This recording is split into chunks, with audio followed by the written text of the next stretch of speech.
सभी को सलाम। मेरा नाम फिलेमून सिद्दीक है और मेरे साथ भाई यासर मंजूर मौजूद हैं।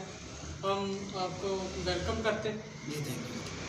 आज का जो हमारा मजमून होगा वो हम दह यकी के ताल्लुक पर गौर करेंगे कि क्या आज के माशरे में या मौजूदा दौर में भी दह यकी देना ईमानदारों पर लागू है कि क्या इसकी जो तालीम है वो पुराने हदनामे के लोगों के लिए ही थी। तो भाई यासिर इसके बारे में बयान करेंगे। जी थैंक यू जी फिलेमून भाई। मैं भी अक्सर ये सुनता रहता हूँ कि बहुत सारे हमारे जो मसीही दोस्त हैं वो कहते हैं कि ये दह यकी है जो ये सिर्फ अहद अतीक में इसकी तालीम मिलती है और अहद जदीद में कोई ऐसा हवाला मौजूद नहीं है। हालांकि देखा जाए तो अहद जदीद और अहद अतीक दोनों ही खुदा का कलाम है और एक चीज़ जो पहले खुदा ने बता दी है तो फिर उसके बारे में इंसान को पाबंद रहना चाहिए। और अहद जदीद में जब हम देखते हैं तो वहाँ पर भी इस तालीम को रिजेक्ट नहीं किया गया, कहीं भी इस बात की तरदीद नहीं की गई कि हमें दह यकी नहीं देनी चाहिए। और दूसरे नंबर पे अगर हम देखें जिस तरह हमारी गवर्नमेंट है पाकिस्तान की, हम अगर इसको टैक्स नहीं पे करेंगे तो किस तरीके से तरक्याती काम होंगे और जो सारा जो सड़कों का स्ट्रक्चर है वो डेवलप नहीं होगा।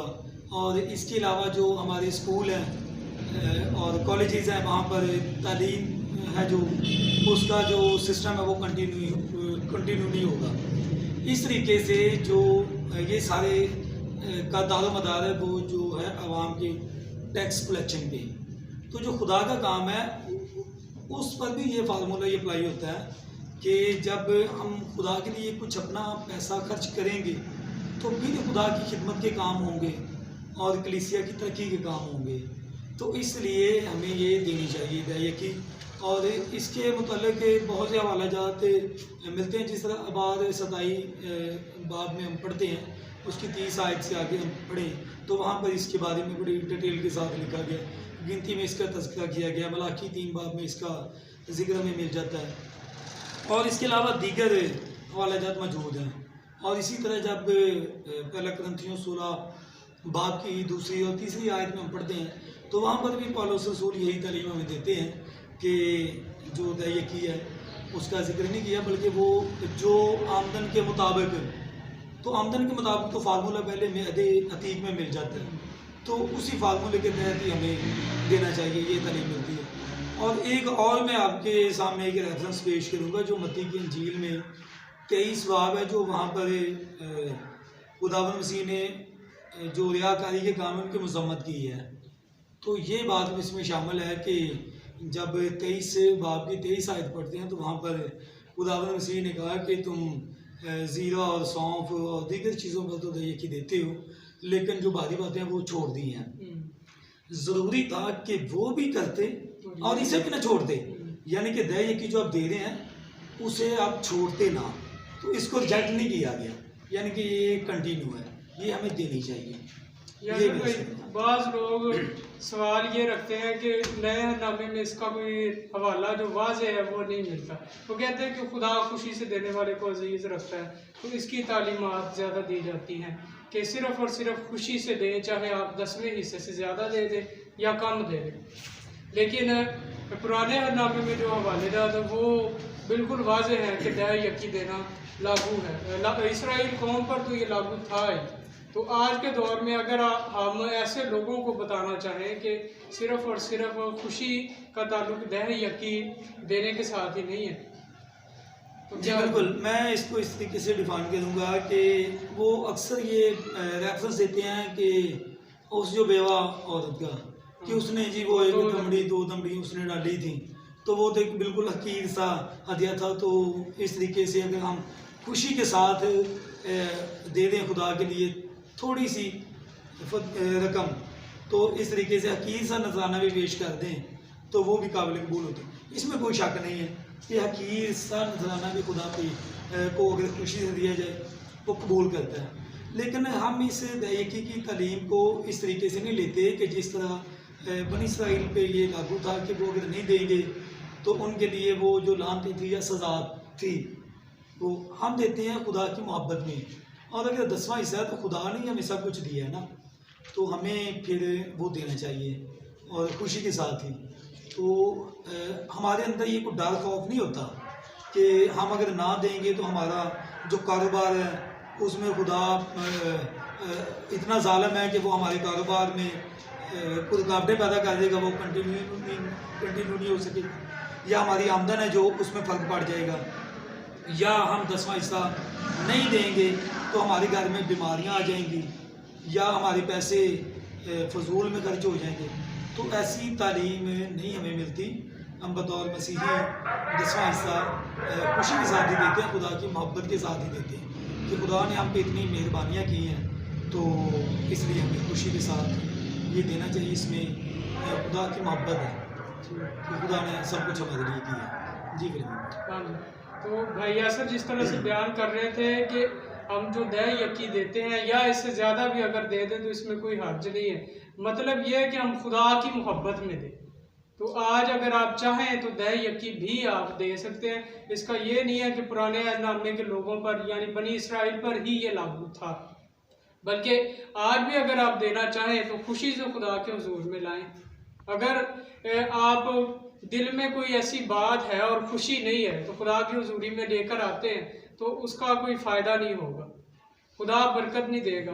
अगर बरकत चाहते हैं तो फिर खुशी से दें, क्योंकि खुदा खुशी से देने वाले को अजीज़ रखता है। जी जी बिल्कुल बिल्कुल। तो मेरा ख्याल है कि हमारा ये वीडियो बनाने का मकसद यही था ऑल ओवर कि जो इस बात पे तनकीद की जाती है कि यकीनी, और मैं ये समझता हूँ कि सबसे ज़्यादा तनकीद भी वही लोग करते हैं जिन्होंने कभी खुदा के लिए पैसा खर्च नहीं किया होता। अभी परसों ही जुमे वाले दिन मेरी एक बुजुर्ग थे, उनसे बात हो रही थी। वो कह रहा था कि पादरी ते लुटते ने जिहड़े कि, तो मैंने उससे पूछा, पंजाबी में बात हो रही थी, मैंने कहा कि बुजुर्गों आप कभी चर्च में गए हैं, इबादत में गए हैं? वो कह रहा था जी मैं अपने चर्च बनाया है। मैंने कहा जी कहाँ पे? मैं जी कब्रिस्तान में रहता हूँ। इस तरीके से वो बात कर रहे थे। मैंने कहा क्या बात है जी, वहाँ पर आप मुर्दों के सामने इबादत करते हैं?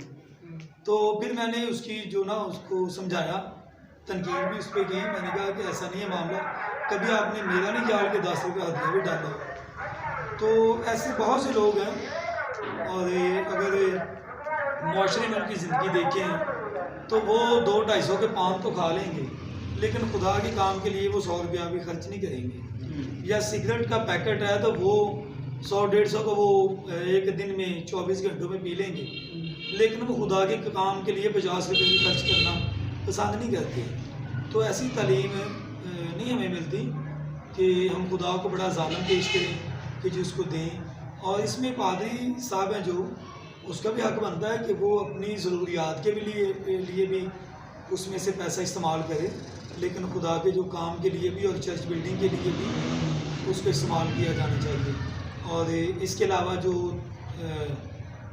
कलीसिया के जो नौजवान हैं, यूथ है, उनकी तलीम और तरबियत पे भी इसको खर्च करना चाहिए, और दीगर फलाही कामों के लिए भी दह-ए-यकी को इस्तेमाल करना चाहिए। ये सिर्फ़ और सिर्फ पादरी साहब के लिए दह-ए-यकी नहीं होती, इसलिए आप पहले इस सिस्टम को समझें फिर तनकीद करें। अच्छा, एक आखिरी बात जो मैं करना चाहूँगा, आपसे सवाल पूछूंगा कि बाद लोगों का ये ख्याल होता है कि हम जो है दह-ए-यकी अलग भी करते हैं, और करके अलग करके उसको चर्च में लेकर नहीं जाते। हालांकि मलाकी की किताब में लिखा हुआ है कि पूरी दह-ए-यकी ज़ख़ीरा खाना में लो, तो वो बाहर जाके इस्तेमाल करते हैं, उसको चर्च में लेकर नहीं आते।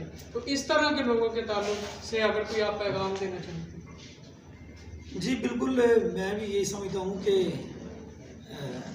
वो लोग सस्ती शोहरत चाहते हैं ना, कि पैसा तो देखें कि उनको वहाँ पर ही लाना चाहिए एक सिस्टम के तहत। ये भी उनकी मिसअंडरस्टैंडिंग है ना, किसी ने समझाया नहीं उनको कि सिस्टम ये कहता है कि आप वही हदिया जो है वो खुदा के ज़रूर लेके आए, और वहाँ से फिर जो पादरी साहबान या जो उन्होंने एक टीम को तश्कील दी है फिनांस की, वो उसको तरतीब दें कि ये हमने पैसा कहाँ पे खर्च करना है।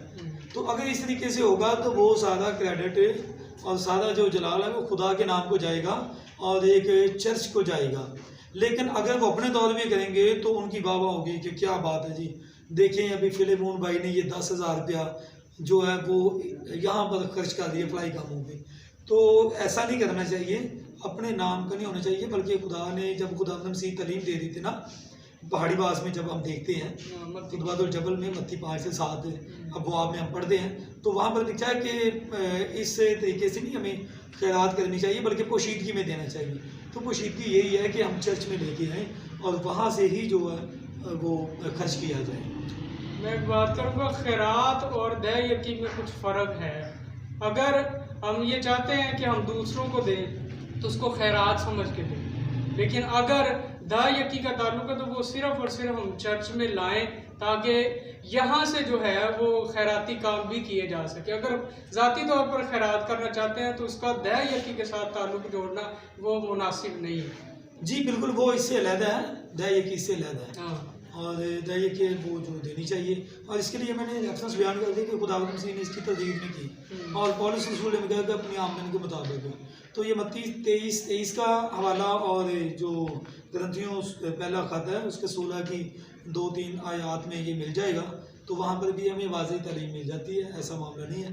तो अभी जो हमारी टीम के मेंबरान हैं वो कह रहे हैं कि वीडियो लंबी हो रही है, सो थैंक यू जी, मेहरबानी आप इस पर तहकीक करें और इन हवाले जात को पढ़ें। सो अगली वीडियो तक इजाज़त चाहिए। ठीक है लिमोन भाई। हाँ, मैं खुदा ने एक हमें निज़ाम दिया, तो हम उस निज़ाम के तहत अगर चलेंगे तो ही हम बरक़ात को हासिल कर सकेंगे। अगर हम उस निज़ाम से, उस रास्ते से हटकर चलते हैं तो फिर नहीं। तो दया यकी का ताल्लुक भी उसी सिस्टम में आता है। खुदा ने जो निज़ाम दिया है उसके ताल्लुक के साथ ही हमें जोड़ के इसको चलना चाहिए। तो फिर मैं भी और भाई यासर भी आप सभी से इजाज़त चाहता हूँ।